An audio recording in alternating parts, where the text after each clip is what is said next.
Hello guys, welcome to our channel. இன்னைக்கு நம்ம பார்க்க போறது வந்துட்டு Arabian custard pudding. Okay, so நாங்க வந்துட்டு ஒரு சின்ன கொற்றால பால் எடுத்து ஓகே கிண்ணத்துல வந்துட்டு ஓகே மாம், அதுல வந்துட்டு கஸ்டர்ட் பவுடர் எத்தனை ஸ்பூன்? approximately ஒரு 4 teaspoons. 4 teaspoon வந்துட்டு கஸ்டர்ட் பவுடர் எடுத்து இந்த மில்க்ல நம்ம கலக்குறோம். ஏன் கலக்குறோம் அப்படின்னா கலக்காம போட்டோம்னா பால் திப்பியா வந்துரும். ஆமா, ஓகே மேம். கட்டி இல்லாம வரதான் ஃபர்ஸ்டே ஒரு சின்ன இதுல நம்ம வந்துட்டு கிண்டிட்டு இருக்கோம். இப்போ நெக்ஸ்ட் வந்துட்டு இது என்னது? Fresh cream. ஓகே, அது எவ்வளோ மெஷர்மெண்ட்? approximately ஒரு 3 teaspoon. ஓகே, அதுக்கப்புறம் வந்துட்டு மில்க் மேட். இதெல்லாம் நாங்க ரம்ஜான் டைம்ல பண்ணது. அதுக்கப்புறம் இப்பதான் கேட்கவே next condensed milk. Condensed milk. Okay. So satisfying. YouTuber. It is in the recording. So approximately 2 teaspoon enama fresh க்ரீமோட இந்த கண்டென்ஸ்டு மில்கை நல்லா மிக்ஸ் பண்ணணும். நல்லா க்ரீமியா வர அளவுக்கு, திப்பு இல்லாத அளவுக்கு.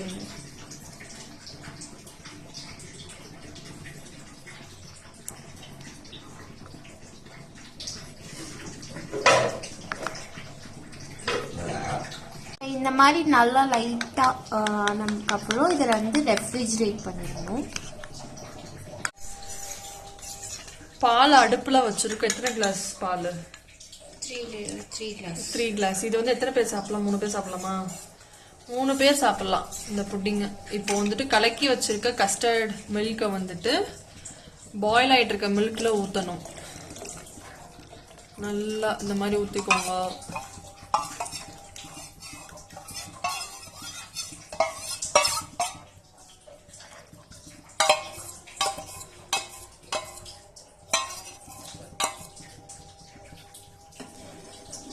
நல்லா ஸ்டர் பண்ணி விட்டுக்கணும்.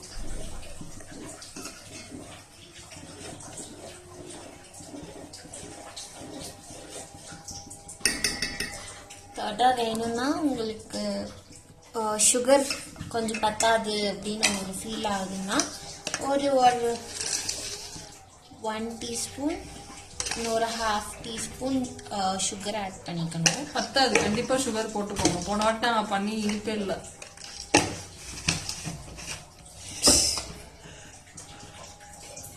இப்போ வந்துட்டு நெக்ஸ்ட் ப்ராசஸ் கண்டென்ஸ்டு மில்க் ஊத்த போறோம். இதுல ஒரு 1 teaspoon ஆல்ரெடி அந்த இதுல நம்ம 2 teaspoon ஊத்தி ஃப்ரிட்ஜ்ல வச்சிட்டோம்.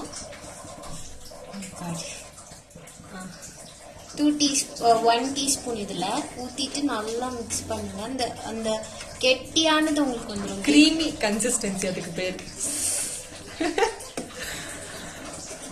கிரீமி கன்சிஸ்டன்சி வந்ததுக்கப்புறம் நீங்க உங்களுக்கு பார்த்தாலே தெரியும் பால் வந்து தண்ணியா இருக்கும். இப்போ நீங்க கண்டென்ஸ்டு அதாவது கஸ்டர்ட் பவுடர் போட்டு கிண்ணக்கப்புறம் உங்களுக்கு ஒரு மாதிரி நல்ல கிரீமி டெக்ஸ்சர் வந்துடும். அந்த ஸ்டேஜ்ல நல்லா கண்டென்ஸ் மில்க் ஊத்தி நல்லா கிண்ணுங்க. ஸோ தட் அடியில வந்து கறி பிடிச்சாது. நல்லா ஸ்டிர் பண்ணிட்டுக்கோங்க. பார்த்தாலே தெரியும் இந்த மாதிரி பாலா வரக்கூடாது. அதனால கிண்டிக்கிட்டே இருக்கணும்.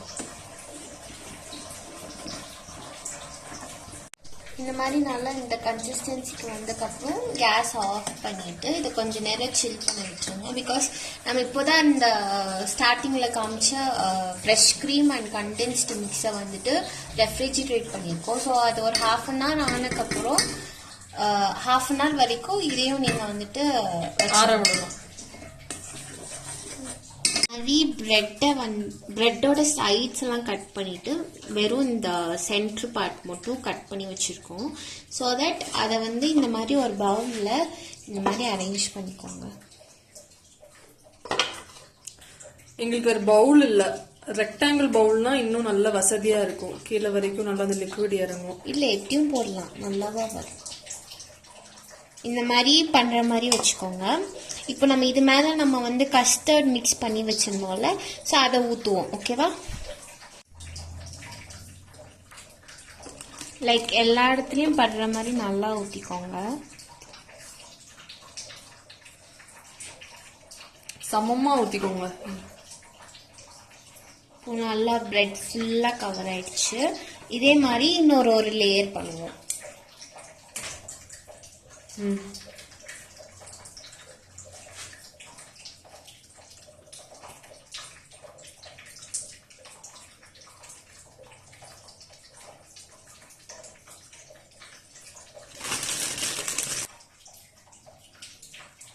இப்போ அகெயின் நம்ம பண்ணி வச்சிருந்த மிக்ஸ் அப்படியே ஊற்றுவோம்.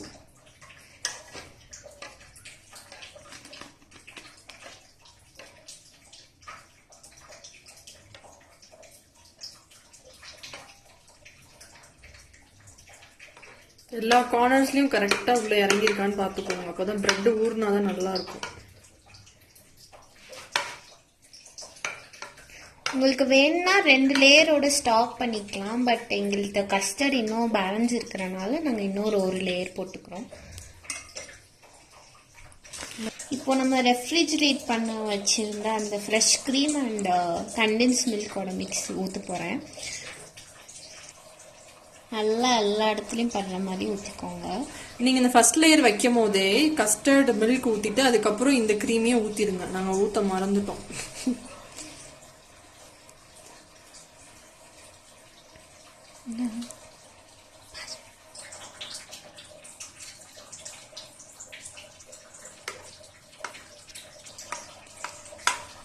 இப்போ மில்க் எல்லாம் நம்ம கலந்தாச்சு. நல்லா ஸ்ப்ரெட் பண்ணி விட்டுக்கோங்க. பிரெட்டுக்கு அடியிலலாம் அந்த கண்டென்ஸ்டு மில்க் போகுதான்னு.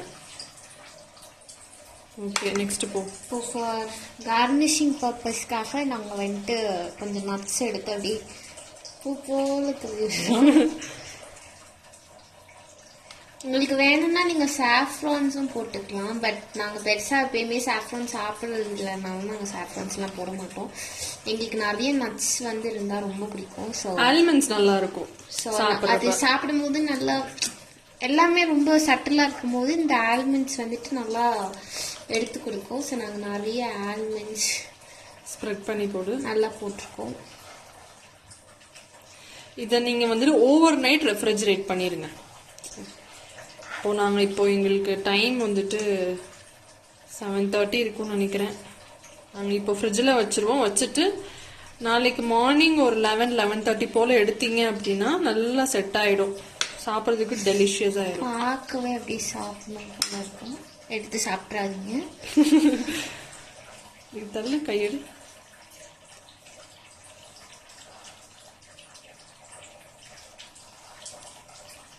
ஓகே, அவ்வளோதான் அரேபியன் புட்டிங். நாங்கள் நாளைக்கு சாப்பிட்றப்ப நான் உங்களுக்கு எடுத்து காட்டுறேன். அதை க்ளோஸ் பண்ணிடு.